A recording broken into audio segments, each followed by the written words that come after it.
बिस्मिल्लाहिर्रहमानिर्रहीम। अस्सलाम वालेकुम जी। तमाम दोस्तों को एजुकेशन हब में खुशामदीद कहते हैं। दोस्तों, आज का टॉपिक है long day's journey into night by Eugene O'Neill.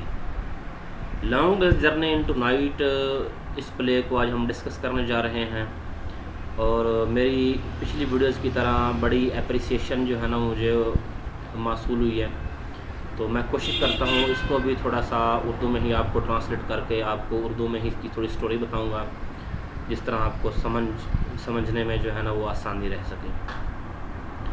तो दोस्तों, सबसे पहले सिर्फ़ एक ही गुजारिश है कि मेरे चैनल को सब्सक्राइब कर दें, बेल आइकन दबा दें ताकि मेरी आने वाली वीडियो आपको मौसूल होती रहे और मेरे चैनल को प्रमोट करें। दोस्तों, सबसे पहले हम यूजाइन ओनील के बारे में थोड़ा डिस्कस कर लेते हैं कि जो राइटर है जी।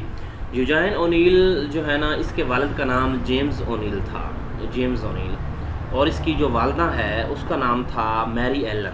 मैरी एलन इसकी वालदा का नाम है और जेम्स ओनील इसके फादर का नाम है जी। जो यूजाइन ओनील है ये 16 अक्टूबर 1888 में पैदा हुआ है इन न्यूयॉर्क में। न्यूयॉर्क यूनाइटेड स्टेट्स में आता है। मैं जगह में इसलिए बता रहा हूँ कि ये बाज़ टेस्ट में जो है ना वो इनके बारे में पूछा जाता है। न्यूयॉर्क में 16 अक्टूबर 1888 ईस्वी को ये पैदा हुआ है यूनाइटेड स्टेट्स में, और इसकी डेथ हुई है दोस्तों 27 नवंबर 1953 को। 27 नवंबर 1953 को ये मैसाचुसेट्स में फौत हुआ है। मैसाचुसेट्स में पैदा न्यूयॉर्क में हुआ है। मैसाचुसेट्स जो उसका शहर है उसी में इसकी डेथ हुई है 1953 में, 1953 में जी। अब इसके थोड़े वक्स के बारे में आ जाते हैं दोस्तों। इसने वैसे तो काफ़ी प्लेस लिखे हैं, लेकिन ये जो इसका long day's journey into night है इसको मैग्नम ओपस का नाम दिया जाता है 20वीं सेंचुरी का। तो ये बहुत ही फाइनेस्ट प्ले है और इसकी जो है 1,00,000 कॉपीज़ जो है ना, इससे ज़्यादा इसकी कॉपीज़ बिक गई थी जब ये प्ले पब्लिश हुआ है 1956 ईस्वी में।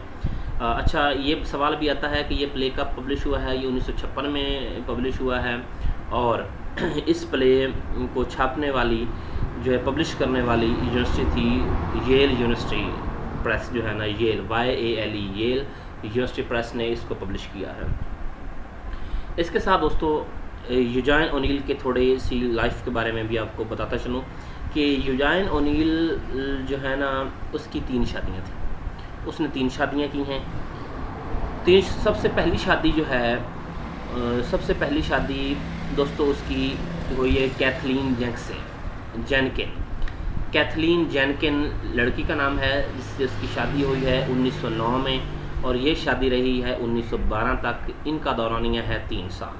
3 साल तक ये शादी कामयाब रही है। उसके बाद यूजाइन ओनील ने 6 साल तक कोई शादी नहीं की जी। दूसरी शादी है उसकी 1918 में। 1918 में उसने शादी की है एग्नेस बोल्टन से। एग्नेस बोल्टन से उसने 1918 में शादी की है और ये अरसा रही है 1929 तक। 1929 तक इसकी शादी एग्नेस थी और ये अरसा दौरानिया है 11 साल का। इसके बारे में भी क्वेश्चंस आते हैं। तीसरी जो है ना फाइनली शादी उसकी जो था वो था लड़की है कार्लोटा मोंटेरे। कार्लोटा मोंटेरे से इसकी शादी हुई है 1929 तक और ये फिर इसके साथ रही है ता वफ़ात तक 1953 तक। 1953 तक ये इसके साथ रही है। इसका अरसा बनता है दोस्तों 24 साल। 24 साल इसकी लास्ट वाइफ इसके साथ रही है। दूसरी इसके साथ 11 साल रही है। पहली इसके साथ 3 साल रही है। ये था थोड़ा सा इसके बारे में जी। प्ले के बारे में मैंने आपको बता दिया है कि 1956 में शाया हुआ है येल यूनिवर्सिटी से और इसकी 1,00,000 कॉपीज़ जो है ना वो सोल्ड हो गई थी जी। एक और बात कि इस यूजाइन ओनील ने नोबल प्राइज़ भी जो है ना यूनाइटेड ने लिया है और वो उसने लिया है 1936 का जो नोबल प्राइज़ था। 1936 जो लिटरेचर में दिया जा रहा था, इसको नोबल प्राइज़ मिला है 1937 में, वही 1936 वाला जी। और नेक्स्ट जो है इसने 4 अच्छा इसके साथ 4 इसने जो है ना वो पुलिट्ज़र प्राइज़ जो है ना वो हासिल किए हैं। 4 इसके पुलिट्ज़र प्राइज़ हैं और 1 इसका नोबेल प्राइज़ है। ये है यूजाइन ओनील की हिस्ट्री। इसके बारे में आपको कोई कन्फ्यूजन नहीं होनी चाहिए। अब आते हैं हम अपने ड्रामा की तरफ, long day's journey into night. Long day's journey into night का मैं सिर्फ आपको अब तारफ़ देना ही मुनासिब समझता हूँ जी, क्योंकि अगर मैं इसको ज़्यादा जो है ना वो डिस्कस करने जाऊँ तो शायद वीडियो लंबी हो जाए जी।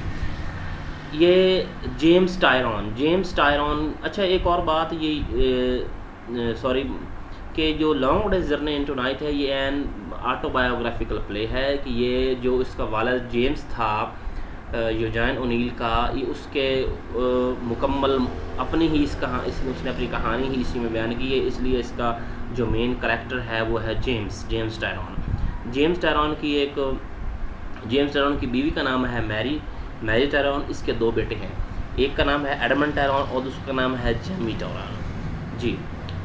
सबसे पहले बात कर लेते हैं जेम्स टायरॉन के बारे में। James Tyrone he is the head of the family and a Broadway actor and alcoholic. इसको एक्टर बनने का शौक़ था and he is Catholic by religion. ये भी कैथोलिक है बाई रिलीजन और इसकी जो वाइफ है वो भी कैथोलिक है। एंड ही इज़ अ माइजर, और ये थोड़ा कंजूस भी है, ये इस ड्रामे में इसको दिखाया गया है। ही रियून्ड हिज करियर।